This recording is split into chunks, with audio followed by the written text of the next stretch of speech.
I started out, as Joan said, as a poet. Um, and when I married my husband, uh, we returned to a passion of mine from childhood, which was football.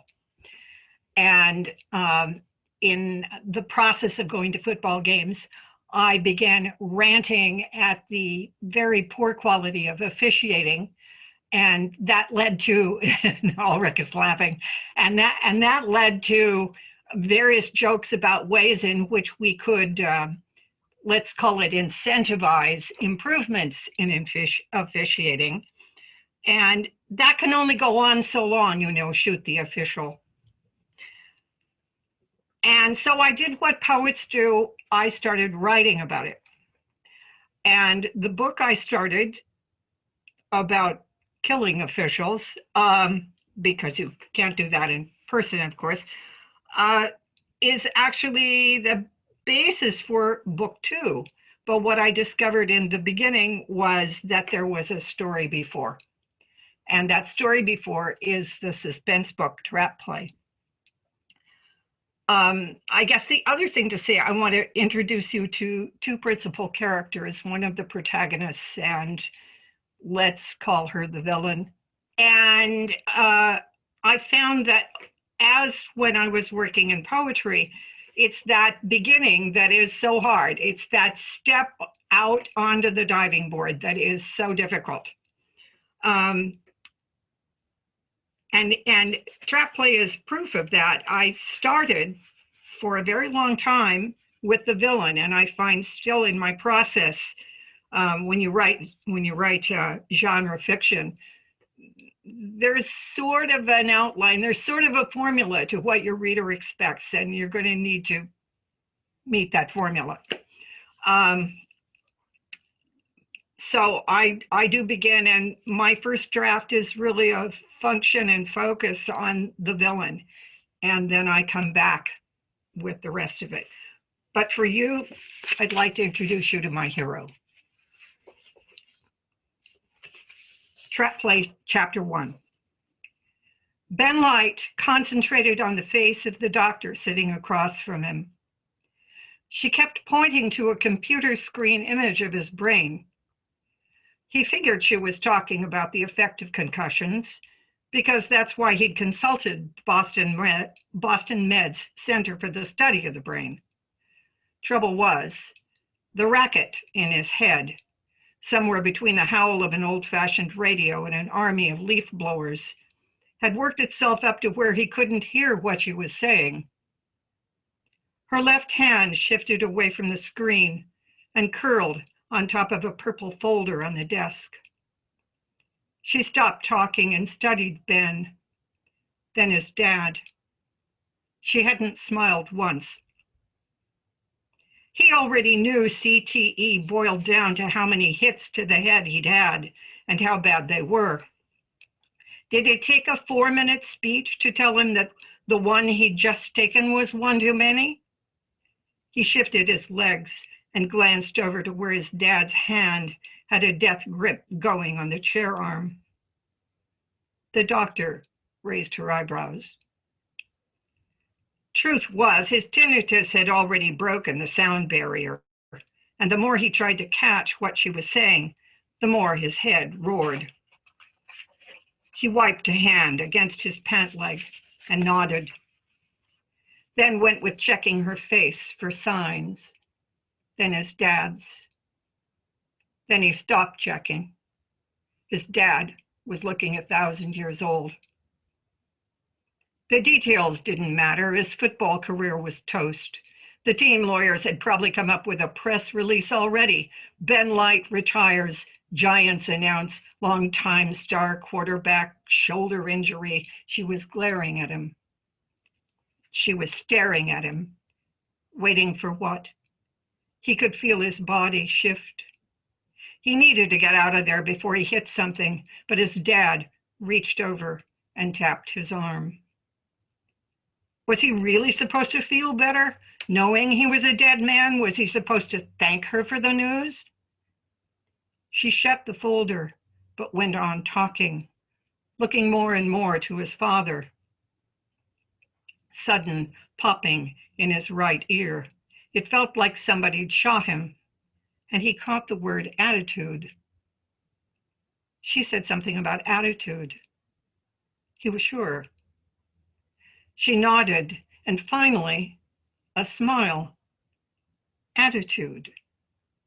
More popping, but at the back of his head this time, and the leaf blowers stopped. It's the most important part, you understand. She gave him a hopeful look, then tapped together the papers she'd been pointing to and slipped them into an oversized envelope, which she pressed across the table. Of course, your own doctor will want to see them. Do you have any questions? He didn't dare say anything. His dad said someone would be in touch. She had one more paper for him, the consent form everybody always talked about. It set things up so the center could have his brain shipped to the lab after his death. He knocked it aside and nearly stumbled over his own feet getting up. He didn't give a damn about CTE or their study. He was out of there. Once they'd piled their bags into the town car and were halfway to Logan Airport, his dad spoke up. Could you hear her at all? Ben kept his focus out the window. His headache was still killing him. Hear her? Just at the end, the thing about attitude. But it's better now, the noise. He could feel his dad's gaze. He shrugged a yeah, better. You had a good run, you know. He shut his eyes like maybe that would shut his dad up. I'm 35 years old, remember? What the hell am I gonna? His dad pushed the button that closed the window between the back seat and the driver, then cleared his throat. You're making a mistake. Ben glanced over. His dad looked exhausted. They can't tell, his dad said. That's what she was going on about. You couldn't hear her, could you? They won't be able to tell for years. She said you had a concussion, and we knew that. His dad just trying to make it better. I'm not saying get over it. I'm just telling you, she said it's 50-50 whether you'll ever develop CTE, okay? And even if you do, it's years away. Meantime, who knows what they come up with? His dad settled back in the seat and stared into their reflection in the smoky glass. Ben picked at a skinned-up place on his left hand. Then, and he would think about this later maybe 1,000 times, his dad said, you know that thing I've been working on? I could sure use your help on it. Once that story hits the fan, it'll blow the place apart. You should come down to Arizona, work on it with me. You could take the college angle. Think about it, okay?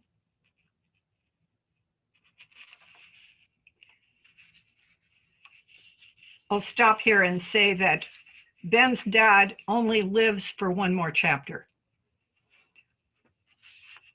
And it's the murder of Ben's dad that is the catalyst for what happens in the rest of the book. A lovely man, and it hurt to kill him off, but there you are. So you've met Ben Light, who has a problem. Chapter 2, 8 months later. Anna Torsen leaned back in her leather seat and crossed her long legs, just in time for another baby carrier the size of a Humvee to whack her armrest. So much for the comfort of flying first class. The truth was, using the company jet for her jaunt to Scottsdale was out of the question. She took a deep breath and resolved not to think about screaming babies.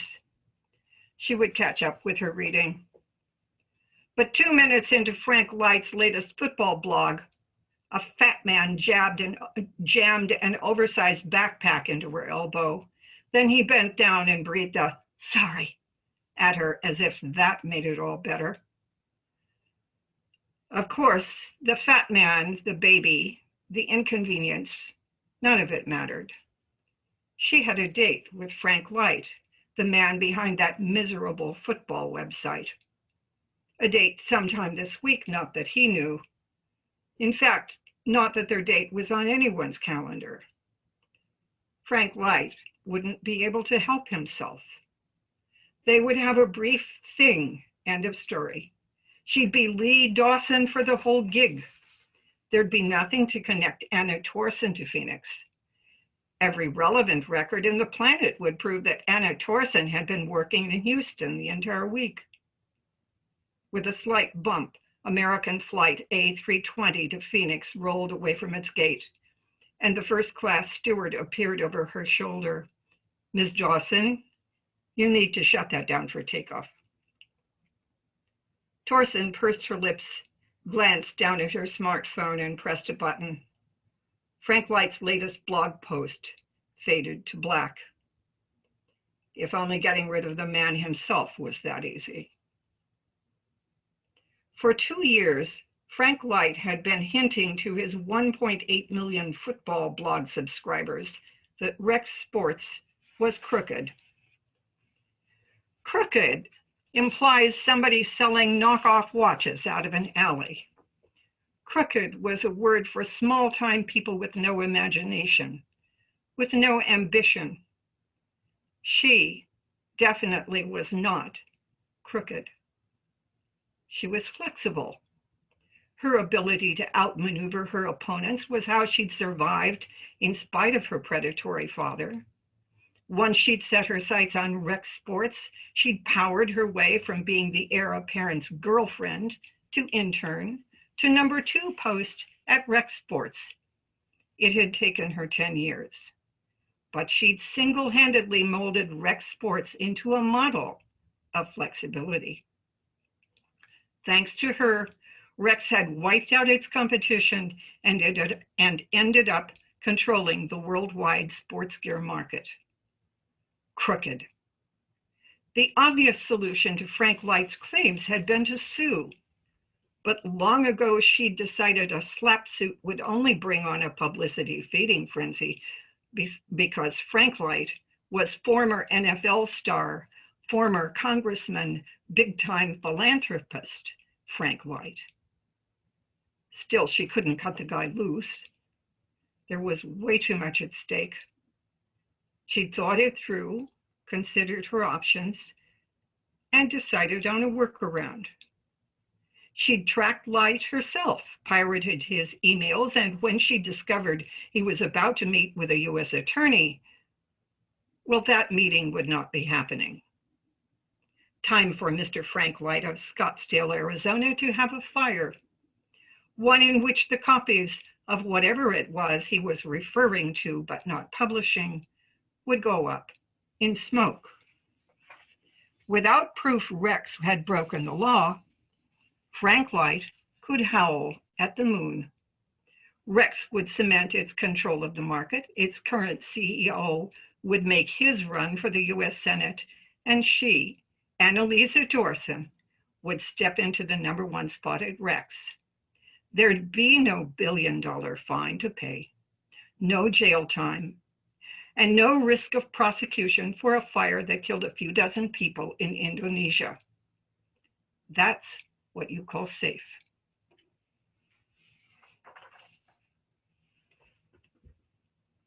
Anna Torson. So, thank you.